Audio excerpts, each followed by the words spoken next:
COVID cases are decreasing and several states are planning to now ease restrictions. As those curbs now are easing out and temperature is rising in many cities across India, tourists have decided to throng to the hills.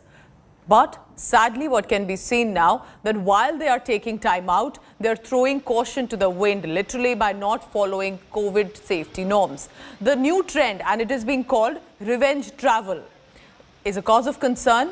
This may ignite the third wave of the virus. Because as you can see, two different locations there on your screen, people were seen gathering at the Bhushi Dham in Lonavla, which is in Maharashtra. Most of them were seen without masks, flouting social distancing norms while enjoying weather and of course, the location there. Himachal Pradesh government, meanwhile, has now expressed concern over the sudden influx of tourists. They continue to flock Manali, blatantly following all the COVID norms. So different locations, different areas across the country, people, of course, understandably wanting to go out, enjoy with their family. But why are they not following basic precautions? हाँ, मैंने अपने ये रखा है mask और यहाँ पे सब ना फोटो खींच रहे हैं बराबर। तो फोटो के टाइम तो मास्क पे अच्छा नहीं लगता ना, तो जब वहाँ पे जाते हैं तो वो मास्क लगा लेते हैं और इधर ऐसे हम लोग हमारे सारे प्रिकॉशंस ले रहे हैं, जैसे कि बार बार सैनिटाइज करते रहना, एंड यहाँ पे भी हम लोग प्रिकॉशंस ले ही रहे हैं। अब बाकी लोगों को तो हम कुछ बोल नहीं सकते, बट हमारे तरफ से हम मास्क भी वेयर कर रहे हैं, सो फाइन। 2 साल से सब कुछ बंद है, सब लोग परेशान है काफ़ी। अभी थोड़ा बहुत लॉकडाउन में रीओपनिंग हुआ है, अनलॉक हुआ है, सो काफ़ी फ़र्क है। सब लोग घूमने आ रहे हैं। सेल्फ प्रिकॉशन लेना ज़रूरी है, but at the same time घर में भी कितने दिन बैठेंगे सब। And clearly many areas wanting to revive tourism and economy, and of course with the lockdown that has gone for now almost 2 years, COVID cases are dipping and states are starting to relax curbs. However, what can be seen are these horrifying visuals now from different locations, different areas, different states across India. And there are cities where people are blatantly defying COVID norms, not even realizing the impact it can have. Not wearing a mask, not adhering to social distancing guidelines.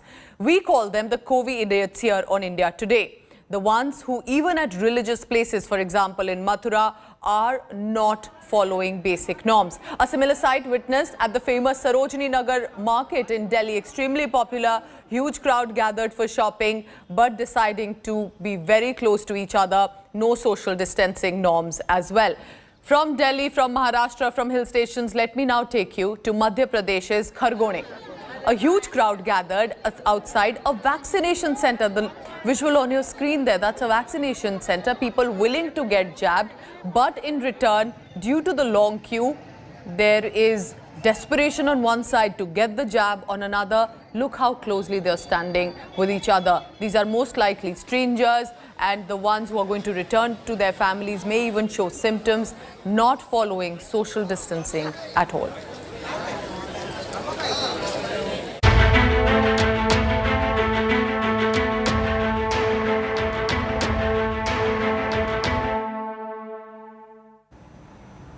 If there was one state in the country that was earlier hailed for its containment efforts of coronavirus cases, it was the state of Kerala. But now, the same state is facing a fresh challenge on its hands. On Saturday, Kerala reported over 14,000 cases with 108 fatalities, the highest among all states. Kerala also continues to account for over 30% of India's daily COVID tally. Despite the heavy caseload, Kerala Chief Minister Pinarayi Vijayan has decided to downplay the entire crisis, saying the situation is under control, no need to concern. So there's a ground report now coming in from Kerala. Kerala is once again facing a COVID crisis. On Saturday, the state registered 14,087 cases and 108 fatalities, the highest the country, contributing to over 30% of the active caseload in India. But CM Pinarayi Vijayan sought to allay fears amid the surge in cases. കേരളത്തിൽ എന്തുകൊണ്ടാണ് രോഗികളുടെ എണ്ണത്തിൽ കുറവ് വരാത്തതെന്ന് പലരും ആശങ്കപ്പെടുന്നുണ്ട്. പൊതുജനാരോഗ്യ തത്വങ്ങളനുസരിച്ച് പരിശോധിച്ചാൽ ഇതിൽ അത്ഭുതപ്പെടേണ്ടതില്ല. അമിതമായി ഭയപ്പെടേണ്ടതില്ലെന്നും കാര്യങ്ങൾ നിയന്ത്രണത്തിലാണെന്നും ആത്മവിശ്വാസത്തോടെ നമുക്ക് പറയാൻ കഴിയും. Kerala's Health Minister Veena George also showed confidence in the state's health infrastructure. We have always tried to keep the positive cases below the medical capacity threshold, and also we have in Kerala more number of susceptible persons, so there are high chances that more people will be getting infected these days, but we are trying our best and our preventive measures are quite we have proved that our system is quite successful. Despite these assurances, the reality on the ground is worrisome. Malappuram, Thrissur, Kozhikode, Ernakulam, Kollam and Palakkad remain the worst affected districts in Kerala, reporting over 1,000 cases in a day. Positivity rate is over 10% in the state, which means 10 out of 100 people who are getting tested for COVID-19 are turning out to be positive, while the average positivity rate of the country is over 2%. The population of Kerala, you cannot compare with many other states, and you can call it a mini Dharavi. The entire Kerala can be called as a mini Dharavi, and we have very high population, and also the people traveling. The mobility of the people is very high. It's across the borders, and also inside the state. Also, the mobility of the people it's very high. Once hailed for its containment efforts of coronavirus cases, Kerala has now a new challenge on its hands as the threat of a third wave looms large. On Saturday, Kerala reported over 14,000 fresh COVID-19 cases, the largest among all states in the country. Kerala also accounts for almost 30% of the total active case load in India. State's TPR is also a major cause of concern, which remains to be at 10.66%. Having said this, Kerala Chief Minister Pinarayi Vijayan has assured that the situation is well under control of state's medical capacity. With camera person Tinku Rajshekharan, Gopikrishnan, Thiruvananthapuram for India Today. And this while cases spike in Kerala, the Sabrimala temple is all set to open for devotees for its monthly prayers. The famous Ayyappa temple in Sabrimala is all set to welcome devotees, but with strict protocols that will be in place. The temple opens from 17th July to 21st July, and a maximum of 5,000 devotees will likely be allowed through an online booking system. The Kerala government announced a set of rules for the entry. Only devotees who are fully vaccinated will be allowed. Devotees will have to carry an RT-PCR negative certificate issued within 72 hours. The announcement comes as Kerala is witnessing a massive surge in cases, recording over 10,000 daily cases for past few weeks.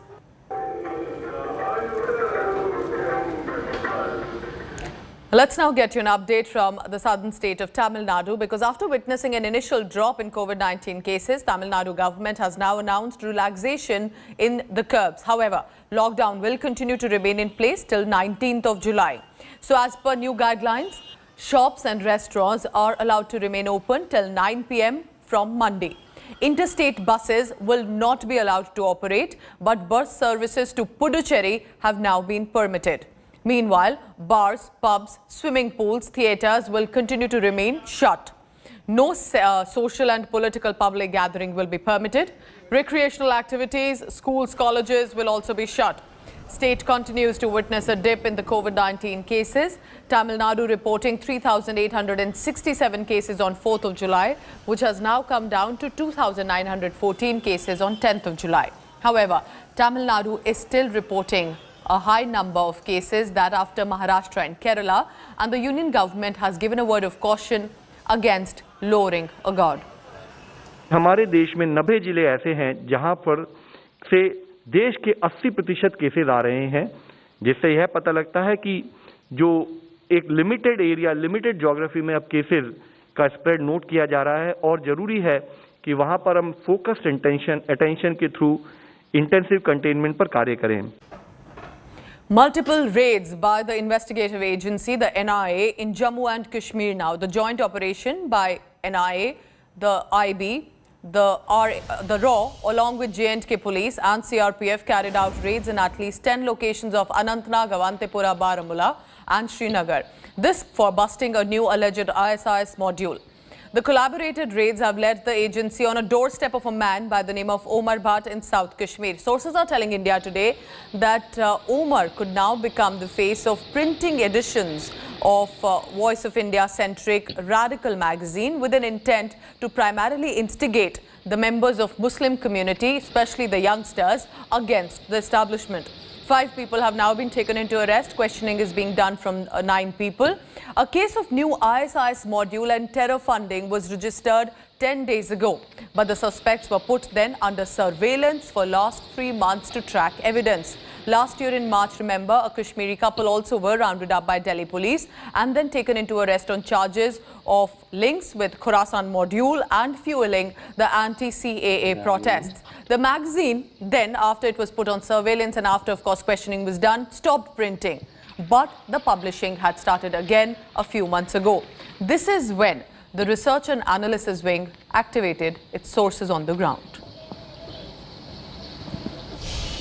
Yes, NIA has raided the multiple locations across the Kashmir Valley. These raids started from the South Kashmir's Achbal area, where 4 locations were raided by the NIA and assisted by the Jammu and Kashmir police as well as by the CRPF. And then these raids were also conducted in the Srinagar, in Baramulla and in the Avantipura. So far what we are getting from the sources that the raids are underway, in fact, in Baramulla, and 10 people had been so far detained, 5 had been arrested. Now the NIA will be questioning these people who are in the detention, and the things which had been seized by the NIA, they will be scrutinized by the NIA, and finally it is expected that probably some more arrests may be carried out by the NIA, as this investigation has started for last many months, and the main focus of the NIA is the publication of one of the magazines of the ISIS here in the India, and also the recruitment process and recruitment cell which is working online across the country and different parts of the world.